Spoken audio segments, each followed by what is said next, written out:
ایک سرسبز و شاداب وادی میں رنگ برنگے پھول کھلے رہتے تھے۔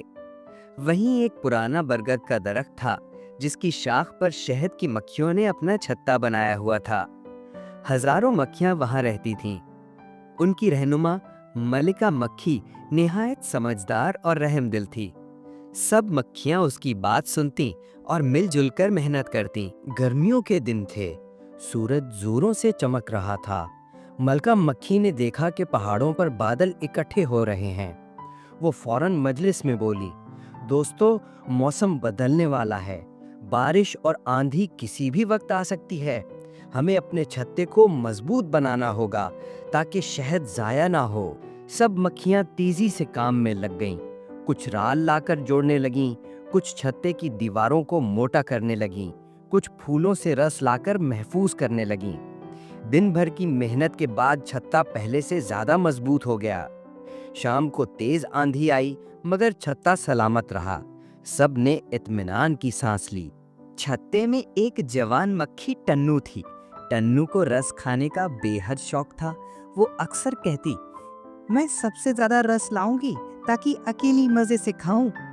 ایک دن اسے جنگل میں ایک بڑے کمل کے پھول میں بہت سا رس ملا۔ اس نے سوچا، واہ، یہ سب میں اکیلی چوسوں گی، کسی کو نہیں بتاؤں گی۔ وہ اندر گھس گئی اور رس پینے لگی، مگر زیادہ رس کی وجہ سے اس کے پر پھنس گئے۔ جتنا نکلنے کی کوشش کرتی اتنا زیادہ دلدل میں پھنس جاتی۔ قریب ہی بھڑوں کا ایک غول منڈلا رہا تھا۔ وہ اس پر حملہ کرنے ہی والے تھے کہ ٹنو نے چیخنا شروع کر دیا، بچاؤ، کوئی مجھے نکالو۔ چھتے سے کچھ مکھیاں شور سن کر پہنچی۔ انہوں نے مل جل کر ٹنو کو کھینچا اور بھڑوں کو بھگا دیا۔ بڑی مشکل سے ٹنو آزاد ہوئی۔ ملکہ مکھی نے اسے سمجھایا، بیٹی، لالچ ہمیشہ نقصان دیتا ہے۔ اگر تم سب کو بتا دیتی تو سب مل کر رس اکٹھا کرتے اور یہ مشکل نہ آتی۔ یاد رکھو، اتحاد ہی اصل طاقت ہے۔ ٹنو کو شرمندگی ہوئی۔ اس نے سب سے معافی مانگی اور وعدہ کیا کہ اب اکیلی لالچ نہیں کرے گی۔ مانسون اپنے عروج پر تھا۔ ایک رات اچانک بادل گرجنے لگے اور تیز بارش شروع ہو گئی۔ ہوا کے جھکڑوں سے درخت ہلنے لگا۔ پانی اتنی تیزی سے برس رہا تھا کہ چھتے کو ٹوٹنے کا خطرہ تھا۔ ملکہ مکھی نے اعلان کیا، سب اپنے بچوں کو حفاظت سے گھیر لو اور مل کر چھتے کو تھامے رکھو، کوئی پیچھے نہ ہٹے۔ مکھیاں قطار بنا کر دیواروں کو سہارا دینے لگیں، کچھ چھوٹوں کو ڈھانپنے لگیں، کچھ ٹپکتی جگہوں کو بند کرنے لگیں۔ اسی دوران ملکہ نے دیکھا کہ ایک کمزور بوڑھی مکھی پانی میں بہہ گئی ہے۔ وہ فوراً دو مضبوط مکھیوں کے ساتھ اڑ کر گئیں اور اسے بچا کر واپس لے آئیں۔ کئی گھنٹوں بعد بارش تھمی۔ جب سورج نکلا تو سب مکھیاں تھک کر بھی خوش تھیں کہ وہ سب سلامت ہیں۔ بارش اور ہوا سے پرانا چھتا بہت کمزور ہو گیا تھا۔ اب نئی پناہ گاہ ضروری تھی۔ کچھ مکھیاں تلاش میں نکلیں۔ 2 دن کے بعد انہیں ایک بڑا غار ملا جس کی چھت مضبوط اور محفوظ تھی۔ قریب ہی رنگ برنگے پھولوں کی وادی تھی۔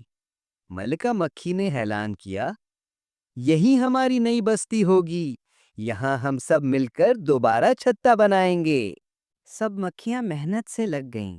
کچھ چھتے کے خانے بنانے لگیں، کچھ رس بھرنے لگیں، کچھ بچوں کو سنبھالنے لگیں۔ چند دنوں میں نیا چھتا تیار ہو گیا۔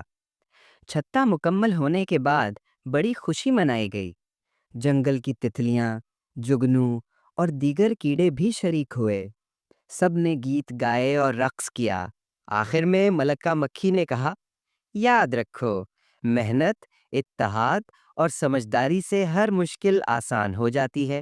لالچ ہمیں کمزور کرتا ہے، لیکن ایک دوسرے کا سہارا بننے سے ہم ہمیشہ کامیاب رہتے ہیں۔ سب نے خوشی سے نعرہ لگایا، ہم سب ایک ہیں، اور یوں شہد کی بستی میں نئی زندگی کا آغاز ہوا۔